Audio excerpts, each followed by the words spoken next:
नमस्कार, स्वागत है आप सभी का हमारे खास कार्यक्रम स्वयं सिद्धा में। मैं हूं आपके साथ ज्योति सिंह। इस कार्यक्रम के जरिए हमारी यही कोशिश होती है कि महिलाओं से जुड़ी जितनी भी प्रतिभा है, जितनी भी शख्सियत है, उनसे आपकी मुलाकात हम करवा सकें। इस बार की हमारी स्वयं सिद्धा कौन होगी, जानने के लिए शुरू करते हैं हमारा आज का कार्यक्रम। शास्त्रीय नृत्य भारतीय संस्कृति की पहचान है। शास्त्रीय नृत्य किसी कला साधना से बिल्कुल कम नहीं है, लेकिन ये कला साधना जब छोटी सी उम्र में ही कोई लड़की करने लगे तो जाहिर सी बात है वो एक पहचान बना लेती है समाज में, देश में और दुनिया में। ऐसी ही एक शख्सियत है 11 वर्ष की पलक तिवारी, जिसने शास्त्रीय नृत्य में अपनी उम्र से 3 गुना पुरस्कार हासिल किए हैं। आइए जानने के लिए जानते हैं उनके जीवन से जुड़ी ये छोटी सी कहानी।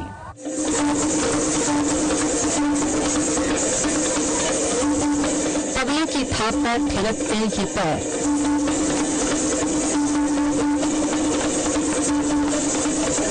और घुंघरू की झंकार,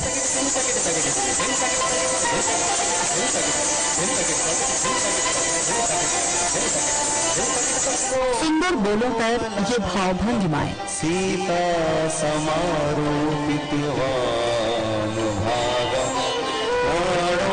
महासायक चारु चापम। आप सोचेंगे इसमें खास क्या है? ये तो शास्त्रीय नृत्य की खासियत ही है। तो आपको बता दें, खास है ये बच्ची पलक, जिसने अपनी उम्र से 3 गुना ज्यादा पुरस्कार हासिल कर चुके हैं। 11 साल की पलक राष्ट्रीय और अंतर्राष्ट्रीय स्तर पर नृत्य की प्रस्तुति दे चुकी है और ये सिलसिला लगातार जारी है। 5 साल की छोटी सी उम्र में पलक ने जब नए ताल पकड़ी तो बस थिरकती ही चली गई। पिता ने प्रतिभा को देखते हुए घर पर ही नृत्य शिक्षा के इंतजाम किए, जहाँ पलक घंटों रियाज करती है।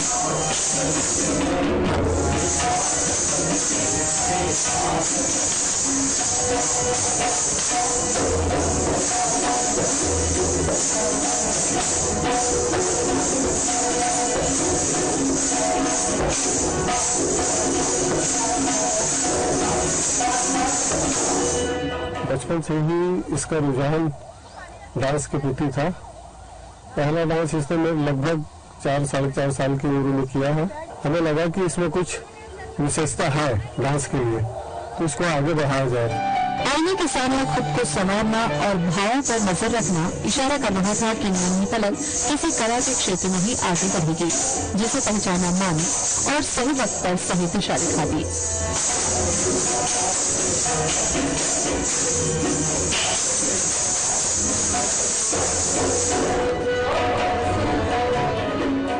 पलक जब छोटी थी तो वो कुछ भी एक्टिविटी करती थी तो सबसे पहले जाके वो मिरर में देखती थी। जैसे वो रो रही है तो मिरर में देखती थी कि मैं दिख कैसे रही हूँ। जब वो हंसती थी तो देखती थी कि हंसते हुए मैं कैसे दिखती हूँ। तो ये सब छोटी छोटी चीजों को देख के ऐसा लगता था कि अरे यार, इसका तो लाइन कुछ मैंने डांस और संगीत से ही रिलेटेड होगा। फिर उसके बाद हमने इसको एक बार स्टेज में ऐसी नॉर्मल प्रोग्राम में करवाया तो इसने बहुत इतना अच्छा परफॉर्म किया डांस का। अच्छे शिष्य को जैसे सच्चे गुरु की तलाश होती है, ठीक वैसे ही गुरु को भी समर्पित शिष्य की। चंचल पलक के गुरु मानते हैं कि पलक में गजब की ऊर्जा और लगन है। जब वो नृत्य करती है तो इसे फिर किसी बात का होश नहीं रहता, वो इसमें खो सी जाती है।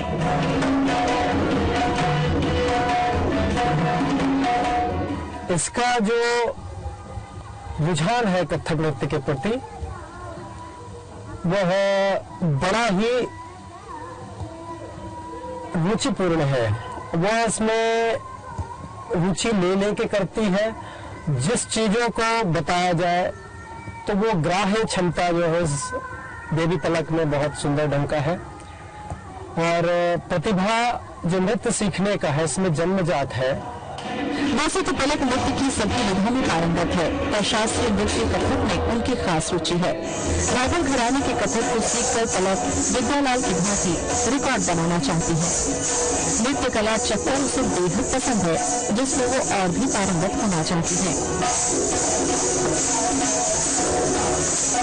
इस विधा में ऊंचाई पर मकान बनाने के बाद पलक गरीब बच्चों के लिए स्कूल खोलना चाहती हैं ताकि पैसों की कमी से कोई बच्ची इस विद्या से महरूम न हो सके। पलक पढ़ाई और नृत्य के बीच तालमेल करना बखूबी जानती हैं और कहती है अगर थोड़ा टाइम मैनेजमेंट किया जाए तो समय की कमी नहीं होती और अपने लिए पूरा वक्त निकल जाता है। छोटी सी उम्र में अपने करियर और शौक के लिए इतनी साफ सोच किसी प्रतिभा से कम नहीं, क्योंकि इस उम्र में ज्यादातर बच्चे अपने खेलों की दुनिया में ही मशगूल रहते हैं। प्रतिभा की धनी पलक को स्वयं सिद्धा का सलाम। ज्योति सिंह, IBC कानपुर।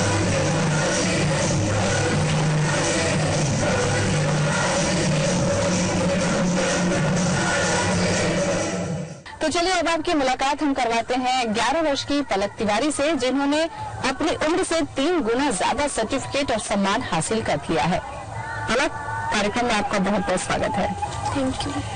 बहुत छोटे से उम्र है पलक आपकी, अभी आप 11 साल की हैं और इतना सारा सम्मान आपको मिल चुका है। जाहिर सी बात है आप में काबिलियत है इसलिए सम्मान मिला है, लेकिन खेलने कूदने की उम्र में इतनी कला की साधना की जो प्रेरणा है ये कहाँ से आपको मिली और कब आपने इस जो शास्त्रीय नृत्य की तरफ है वो अपने कदम बढ़ाए, जानना चाहूंगी मैं आपसे। जब मैं छोटी थी तो मम्मी मेरे को ऐसे छोटे मोटे प्रोग्राम्स में कॉलोनी में पार्ट लगाती थी, तो मम्मी को हमको ऐसा लगा कि मैं करूँगी डांस, इसलिए उन्होंने मेरे को डांस क्लासिकल में भेजा। अच्छा, आप छोटी तो आप अभी भी हैं क्योंकि बहुत ज्यादा बड़ी नहीं हुई है। कौन सी वो उम्र थी आपको याद है जब आपने पहली बार स्टेज में परफॉर्म किया था बिना किसी गुरु की शिक्षा लिए हुए, कुछ ऐसा था याद आपको? हाँ, जब मैं 4.5 साल की थी तब मम्मी ने मुझे सिखाया था। इसी कॉलोनी में करती थी गणेश चतुर्थी में, और फर्स्ट डांस मैंने किया था देसी गर्ल। अच्छा, 4.5 साल की। तब तो बहुत सराहना मिली होगी आपको। हाँ, उसमें मैं फर्स्ट या सेकंड आई थी, मेरे को अच्छे से याद नहीं है। अच्छा, ये जब हुआ उसके बाद में आपकी मम्मी को लगा कि अब आप शास्त्रीय नृत्य में सीख सकती हैं या इसकी तरफ आप बढ़ सकती हैं, तो क्या क्या फिर उस समय आपने आपके लिए गुरु की जो व्यवस्था थी वो आपके मम्मी पापा ने कहाँ पर इंतजाम करवाया? क्या एक छोटी सी क्लास खोली थी जिसमें मेरे लिए किया, फिर बढ़ते बढ़ते बहुत सारे स्टूडेंट्स आने लगे। अच्छा, बहुत सारे बच्चे तो आ चुके हैं। हाँ। और ये जो शास्त्रीय नृत्य अभी आप सीख रही हैं, पढ़ाई भी आप कर रही हैं, तो कौन सी कक्षा में पढ़ती हैं अभी आप? अभी मैं 5th स्टैंडर्ड में पढ़ती हूँ। अच्छा, तो स्कूल की पढ़ाई डिस्टर्ब नहीं होती आपके रियाज से? नहीं होती। अगर आप पूरा शेड्यूल मेंटेन करके चलेंगे टाइम टेबल के हिसाब से तो आप मैनेज कर सकते हैं। कैसे शेड्यूल मेंटेन करती हैं आप कि आपकी पढ़ाई भी डिस्टर्ब नहीं हो रही है, क्योंकि पढ़ाई भी बहुत जरूरी है लड़कियों के लिए, तो कैसे मेंटेन करती हैं? आपकी खाली समय कैसे डिसाइड करती हैं? जो शेड्यूल होता है वो कैसे डिसाइड करती हैं? मैं जैसे सुबह 6 o'clock उठती हूँ तो फिर फ्रेश होके मैं थोड़ा सा आधे घंटे प्रैक्टिस करती हूँ कथक की, तत्कार, हस्तक, चक्कर। देन स्कूल जाके आती हूँ, स्कूल से आती हूँ 2 o'clock समथिंग। देन लंच करके मैं थोड़ी देर रेस्ट करती हूँ 1 hour, फिर मैं अपनी डांस क्लास जाती हूँ। उसके बाद मेरी 6 से 9:30 तक मेरी क्लास हो चलती है कथक की, प्रैक्टिस करती हूँ। उसके बाद मैं खाना करके सो जाती हूँ थोड़ा सा पढ़ाई करके। तो मतलब पूरा दिन का शेड्यूल आपका पूरा फिक्स है। शास्त्रीय नृत्य जब हम सीखते हैं पलक तो बहुत रियाज की जरूरत होती है, क्योंकि आप देखिए पैरों से लेकर भाव से लेकर सारी चीजें आपको सीखनी होती है।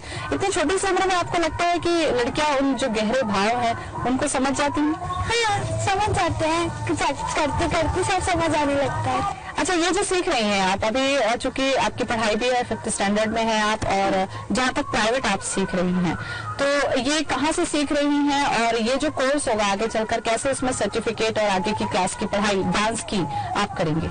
अभी मैं श्री तरुणपुर में सर जी से सीखती हूँ, और 4th क्लास में आने के बाद आप कथक का एग्जाम दे सकते हैं, और कथक का 6 ईयर का कोर्स होता है, और मैं केरागढ़ की यूनिवर्सिटी से एग्जाम दे रही हूँ अभी। अच्छा, तो मतलब तैयारी पूरी आप प्राइवेट प्रैक्टिस से करती हैं, और जब आप एग्जाम देना होता है तो आप जा सकती हैं। तो जो बच्चियां सीख रही हैं पलक, आपके जैसे बहुत सारी जो बच्चियां होती हैं वो प्राइवेट भी इस तरीके से सीख सकती हैं? हाँ, सीख सकते हैं। अच्छा, दूसरी ये चीज कि अभी तक आपने बहुत लंबा परफॉर्मेंस दिया है, क्या आपको याद है कि कौन कौन से बड़े सम्मान अब तक आपको मिल चुके हैं? हमारे दर्शकों को आप बताना चाहें। मेरे को बहुत सारे अवार्ड मिल चुके हैं, रायपुर आइडल का, छत्तीसगढ़ टैलेंट मेरे को गवर्नर के हाथों से मिला है, और केरल में मेरे को रंगश्री पुरस्कारम और भिलाई में मेरे को नृत्य वासंती और नेपाल में नृत्य बासंती और कटक में नृत्यश्री, नृत्य विलासिनी और नृत्य भारती मिल चुके। अच्छा, इतने सारे जो अवार्ड अब आपको मिल चुके हैं पलक, कैसा लगता है आपको? ऐसे लगता तो मुझे बहुत अच्छा है, लेकिन अभी ये बहुत कम है। मेरे को आगे जाके और भी अच्छे अवार्ड्स आने और बहुत अच्छे, मतलब आपको लगता है कि आपको कथक को ही अपनी दुनिया बनाना है, कथक में ही आपको आगे बढ़ना है? हाँ, कथक में आगे। किसको अपना आइडियल मानती हैं डांस में आप, जिसको देखकर आप कहाँ तक पहुँचना चाहती हैं? विद्यालाल की तरह, बिरजू महाराज जी की तरह और बहुत सारे। अच्छा, बिरजू महाराज जी की भी आपने वर्कशॉप अटेंड किया हुआ है, तो कितनी मदद मिलती है जब आप ऐसे बड़े दिग्गज गुरुओं के संगत में उनके वर्कशॉप सीखते हैं?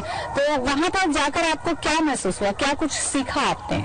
वहाँ पे बहुत सारी चीजें सीखने को मिली। वहाँ पे तोड़े टुकड़े कवित सब सिखाया उन्होंने। और मैं वैसे बिरजू महाराज जी की नहीं और विशाल कृष्ण जी की वर्कशॉप में भी अटेंड कर चुकी हूँ। क्या क्या सीखा आपने वहाँ पे भी यही सब सीखा, तोड़े टुकड़े कवित। अच्छा, ये तो सब चीजें आप लोगों को पता चल जाती है, आपके गुरुजी भी सिखा रहे हैं। उसके बाद में रियाज का कितना बड़ा योगदान होता है कि बिना रियाज किए परफॉर्मेंस करना कितना मुश्किल होता है। डेली रियाज जब आप करते हैं तो कितना इम्प्रूवमेंट होता है आपके अंदर? बहुत इम्प्रूवमेंट आता है रोज प्रैक्टिस करने से। तो ये जो प्रैक्टिस होती है, इसके साथ आपकी क्या पर्सनालिटी में कॉन्फिडेंस भी डेवलप होता है, या क्या क्या चीजें आप डांस के नजर से आपके अंदर में चेंजेस होते हैं? डांस से हमारी बॉडी फिट भी रहती है और बहुत सारी चीजें हैं। जैसे हमारे नाम भी मिलते हैं, नाम भी कमा सकते हैं बड़े बड़े। शास्त्रीय नृत्य पलक एक साधना है, पूरी जिंदगी इसमें इंसान लगाता है। तो अब आप बहुत सारे जो डांस कंपटीशन अब जैसे होते हैं, DID भी शायद आपने पार्टिसिपेट किया है, जब आप वहाँ पर जाती हैं तो बहुत सारे बच्चे मिलते हैं आपको अपने जैसे। तो क्या आपको लगता है कि मैं यहाँ पर कॉम्पिटिट कर सकती हूँ? क्या उसके लिहाज से आपकी तैयारी पूरी है? हाँ, पूरी तैयारी करके जाती हैं आप? हाँ। कौन कौन से ऐसे गीत डांस के अभी आप तक आपको याद है जो आपने परफॉर्म किया हो स्टेज पे? कथक तो ऐसे हम लाइव परफॉर्म करते हैं जिसमें कवित टुकड़े तत्कार सब करते हैं, तोड़े टुकड़े बोल तत्कार ये सब करते हैं, वंदना भजन ये सब करते हैं। और जो दूसरे होते हैं फिल्मी सॉन्ग्स के ऊपर किया जाता है डांस, क्योंकि बहुत सारे फिल्मी सॉन्ग भी ऐसे हैं पलक जिसमें बहुत सुंदर शास्त्रीय नृत्य को पेश किया जाता है। तो आपको कभी लगता है कि आप इस तरीके से सीरियल या फिल्मों में भी जाकर परफॉर्म करना चाहेंगे जब आप बड़ी हो जाएंगे? क्या आपने अपना एक एम बनाया है या कुछ और भी सोचा है अपने लिए? हाँ, मैं बड़ी होके एक कथक डांसर बनूंगी और कोरियोग्राफर बनूंगी और एक डांस क्लास करूंगी जिसमें जो बच्चे सीखना चाहते हैं बट सीख नहीं पाते हैं क्योंकि वो फीस नहीं भर पाते, इसलिए उनके लिए एक डांस क्लास करूंगी जो जिनमें उन्हें फ्री में सीखना पड़ेगा। वो छोटे से उम्र में इतना डांस को लेकर कॉन्सेप्ट क्लियर होना और अपनी सोच को भी एक दिशा देने की जो तैयारी होती है वो पलक ने कर ली है। पलक के जीवन में उनके पेरेंट्स की कितनी भूमिका है ये भी हम जानेंगे। फिलहाल यहाँ रुकेंगे छोटे से ब्रेक के लिए। ब्रेक के बाद स्वागत है आप सभी का हमारे खास कार्यक्रम स्वयं सिद्धा में। इस बार स्वयं सिद्धा में हम आपकी मुलाकात करवा रहे हैं कथक नृत्यांगना पलक तिवारी से। पलक, कथक को शास्त्रीय नृत्य माना जाता है जो कि उत्तर भारत का ही है।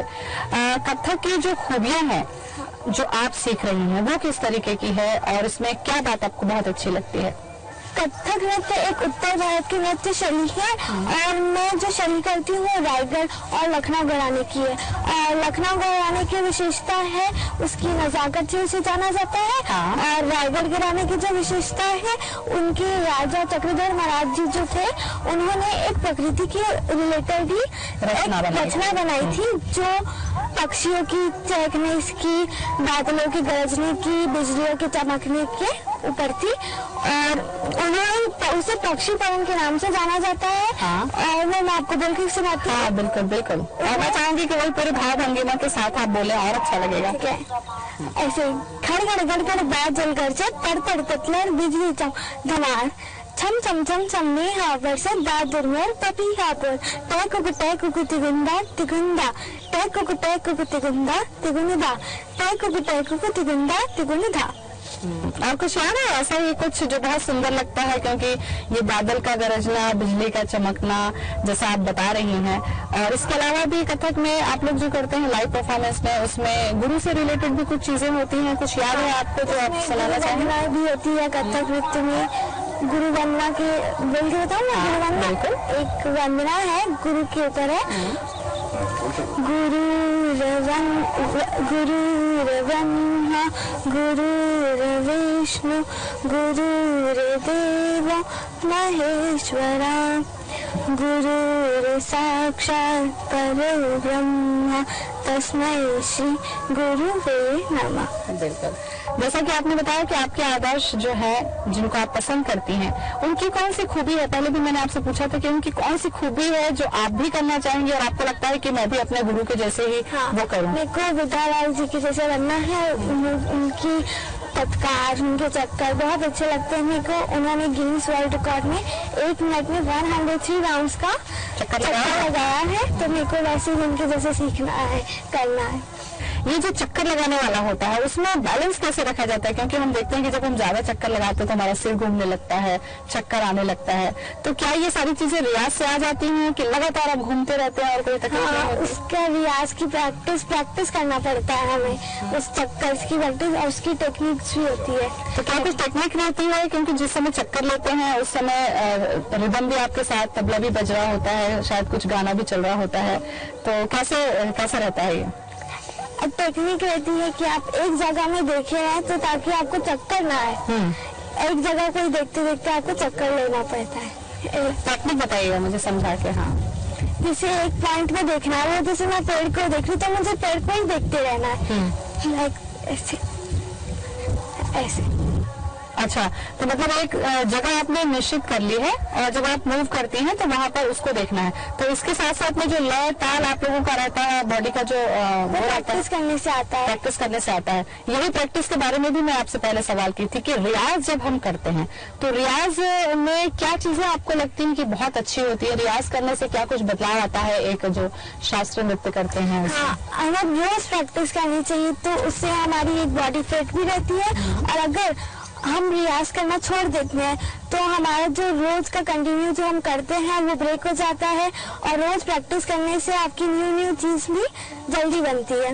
मतलब उसमें एक जो फ्लो रहता है शायद। तो हाँ, वो प्रैक्टिस करने से जल्दी पड़ता है। बिल्कुल, तो प्रैक्टिस करने की भी एक टेक्निक होती है, चक्कर की भी टेक्निक होती है, और पलक जो है वो अपने गुरु की तरह ही एक कीर्तिमान कथक के जरिए बनाने का लक्ष्य लेकर चल रही हैं। कुछ और भी बातें हम करेंगे, रुकेंगे एक और छोटे से ब्रेक के लिए।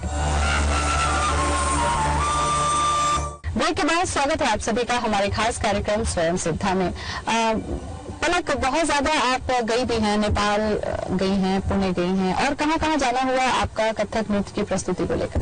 मैं नेशनल में पुणे, कटक, भिलाई, शिमला सब जगह गई हूँ, और इंटरनेशनल में दुबई और नेपाल भी गई हूँ। अच्छा, तो दुबई जब आप गई थी तो वहाँ पर जो परफॉर्मेंस आपने दी तो कैसा रहा? लोगों का रिस्पांस, कैसी प्रतिक्रिया थी और कैसा वहाँ पर आपको लगा जाकर? वहाँ जाके मेरे को बहुत अच्छा लगा। वहाँ जाके मुझे कुछ अच्छा सीखने को भी मिला दूसरे लोगों से। क्या कुछ सीखने मिला? क्योंकि वहाँ पर तो बहुत जगह से लोग आए होंगे, और कैसे सिलेक्शन हुआ आपका वहाँ के लिए? सिलेक्शन हुआ पुणे में, जो हमारा नेशनल ही हुआ था उसमें जो विन करते हैं उन्हें इंटरनेशनल के लिए ले जाया जाता है। तो मैं वहाँ टॉप की थी, इसलिए मेरे को दुबई जाने का मौका मिला। अच्छा, और जब दुबई आप गई थी तो वहाँ क्या और दूसरे देशों से भी लोग थे? हाँ, दूसरे कंट्रीज से भी आए थे। तो जो अलग अलग कंट्रीज से जो परफॉर्म करने के लिए लोग आए हुए थे, उसमें क्या आपके एज ग्रुप के ही होते हैं कि कैसे कैटेगरी डिवाइड होती है आप लोगों की? कैटेगरीज होती है, सीनियर, जूनियर, सब जूनियर में छोटे बच्चे आते हैं, जूनियर में थोड़े से बड़े, पर सीनियर में, और फिर ओपन एज भी होती है। तो अलग अलग कंट्री से जो बच्चे आए थे वो भी वहाँ का क्लासिकल लेकर आए थे कि कैसे कॉम्पिटिट किया आप लोगों ने वहाँ पर, कैसे परफॉर्म? वहाँ पे पुणे में ऐसा होता है जो विन करते हैं कोई भी डांस फॉर्म में, उनको लेके जाया जाता है। तो मैंने क्लासिकल में विन किया था, तो इसलिए मेरे को क्लासिकल करने का मौका मिला वहाँ पे। तो वहाँ जो आपकी प्रस्तुति थी वहाँ के लोगों को समझ में आई? क्योंकि हम देखते हैं कि विदेशों में भारत की जो चीज होती है उसको समझ पाते हैं। कैसे कथक? विदेशों में भी सब कथक नृत्य भी सब करते हैं और दूसरे देशों में से भी कथक नृत्य आए थे। डांस में अब आप क्या सोच के रखी हैं? क्योंकि अभी तो आपकी उम्र बहुत छोटी है, जब आप बड़ी होंगी तब तक आप इस कथक को लेकर क्या कुछ नया एक्सपेरिमेंट करना चाहेंगी? क्या कुछ और इस फील्ड में आप आगे करेंगे? मैं कथक नृत्य को और आगे बढ़ाना चाहूंगी अपने जरिए। और ये एक और मैं सवाल आपसे करूंगी पलक, क्योंकि अभी आप बहुत छोटी हैं, शायद बहुत सारी बातों को न समझें। कई बार ऐसा होता है कि छोटी छोटी बच्चों में बहुत प्रतिभा होती है, लेकिन कई बार घर का सपोर्ट नहीं मिलता है, पैसों की कमी हो जाती है, तो वो प्रतिभा दब जाती है। ऐसे बच्चों के लिए क्या आगे चलकर आप कुछ करेंगी कि जिनके पास में कमी हो वो भी इसमें कर सकें? करूंगी, जो पुअर चिल्ड्रंस आ सके, जो फीस नहीं दे पाते हैं, डांस नहीं सीख पाते हैं, तो उनके लिए मैं एक ऐसी डांस क्लास करूंगी जिनमें उन्हें फ्री में सिखा। अच्छा, पेरेंट्स के लिहाज से मैं आपसे जानना चाहूंगी, क्योंकि जितने देर तक मैं आपसे बातचीत कर रही थी, जब आपसे हम शूट कर रहे थे, मैंने देखा कि आपकी मम्मी का पूरा सपोर्ट है आपके साथ में।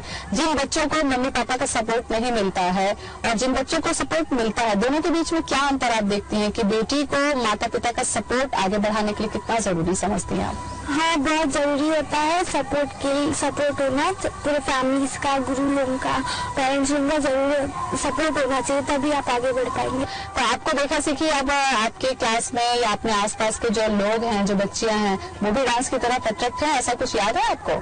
हाँ, बहुत सारे लोग डांस करते हैं, हमारी कॉलोनी के बच्चे, मेरे फ्रेंड्स सब डांस करते हैं। कैसा रिस्पांस मिलता है आपको जब इतने सारे अवार्ड लेकर आप बाहर से लौटती हैं? तो कॉलोनी में, स्कूल में आपका बड़ा नाम होता होगा? हाँ, सब बहुत अच्छा लगता है जब वहाँ से आते हैं, बट अभी तो मेरा बहुत कम हुआ है। अब मेरे को बड़े चल के आगे जाके मेरे को और प्राइज लेनी है और आगे बढ़ना है। मतलब कोई रिकॉर्ड बनाना है आपको इस फील्ड में? हाँ, मेरे को भी रिकॉर्ड बनाना है। चलिए, रिकॉर्ड बनाने की तमन्ना पलक रखते हैं। पलक को बहुत बहुत शुभकामनाएं हम देते हैं और हमसे बातचीत करने की बहुत बहुत शुक्रिया पलक।